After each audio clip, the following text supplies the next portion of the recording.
Hello everyone, welcome to my channel. Please subscribe and keep watching more details. Emmerdale's John unearths Robert's damning secret involving returning character. Emmerdale's John Subden found something out about his brother Robert Subden on the ITV soap on Wednesday, amid the latter issuing a plea to a returning character. The latest episode of Emmerdale revealed what dirt John Subden will have over his sibling Robert Subden amid their ongoing feud. Robert's determination to expose his sibling's dark ways, with no one believing him, left him with a target on his back on Wednesday night. John had unearthed the fact his brother was trying to find out what he was hiding, but not even Robert knows for certain the horrifying truth. He's clocked onto the fact that John is always there to save the day, and he's suspicious over recent events concerning former mother-in-law Chas Dingle and villager Jacob Gallagher. Robert has also figured out that John may have killed Mate Robinson and then framed Owen for the crime, while he has no proof. With Robert's mental health spiraling, John feigned concern and asked Dr. Liam Kavanagh to have a word with his brother. Playing the doting brother who is being targeted for no reason, John wasted no time in telling their sister Victoria about Robert's attempts to get into his phone, as well as badmouth him to others. Victoria, already concerned about Robert given his prison trauma and him having nightmares, feared he was spiraling and taking it out on John. But if only they all knew the truth. Robert was annoyed by Liam's arrival and soon returned to calling out John.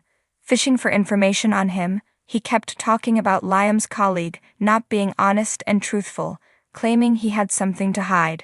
John was nervous as he listened into the chat via a listening device he'd secretly planted in the house. He heard Robert claim he would get to the bottom of what John was up to, with him heard saying something wasn't right with him. Robert then unintentionally gave John something to have over him though, as returning character and new villain Ray headed back to the village to track Robert down. Ray debuted a few months ago, and Robert secretly did a drugs deal with him. He stole Lewis Barton's weed that was growing on Moira Dingle's farm and sold it to Ray. Ray was so impressed he wanted more, but Robert made it clear it was a one-off deal, and there was no more cannabis. Ray didn't believe him though, and it emerged it was Ray who sent Dylan and another masked intruder to the farm to look for the crops. Of course they found nothing, and unfortunately they were caught, leading to Dylan being attacked, while Joe Tate got the blame. But Ray wasn't done, and on Wednesday he returned to the show and the village, looking for Robert. Tracking him down, he asked Robert for another batch, admitting what happened at the farm. Robert pleaded with him, saying business was over and there was honestly no more drugs. So when Ray hinted he would ask Lewis or Ross and Mac instead, Robert panicked. Realizing it would get out that he'd stolen the drugs and sold them to Ray, he begged the dealer to stay quiet as otherwise he was finished. What Robert didn't realize though was that as he confessed to the theft and his deal with Ray, John was listening into the entire chat via the device and now knows his secret. John now has dirt on Robert that could land him in trouble, both with the law and with the village. So what will John do with this information, and is it enough to get Robert to back off?